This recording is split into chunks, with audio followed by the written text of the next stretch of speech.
నమస్కారం. అగ్నిపురాణం అరచేతిలో 5 తీర్థాలు ఉన్నాయని చెప్తుంది. కుడి చేతి బొటనవేలు వంచి దానిపై చూపుడు వేలును వంచి ఉంచి ఆ విధంగా అరచేతిలో ఏర్పడిన పల్లపు ప్రదేశంలో నిలిచేటట్టు పోసే జలం పల్లపు తీర్థం అంటారు. అలా నీటిని ఓం కేశవాయ స్వాహ, ఓం నారాయణాయ స్వాహ అని జపిస్తూ తీసుకోవటం ఆచమనం చేయడం అంటారు.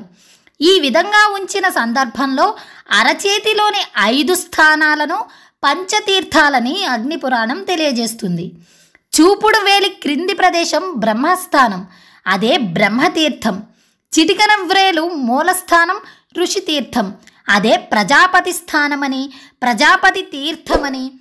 అరచేతి మధ్య పల్లపు ప్రదేశం అగ్నిస్థానం, అదే అగ్నితీర్థం.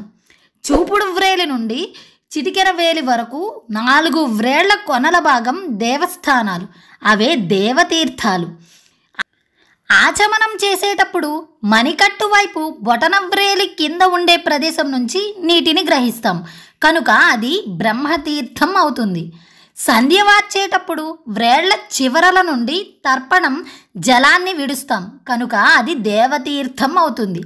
పితృకర్మలలో తర్పణాలకు వదిలే జలం పితృతీర్థం అవుతుంది.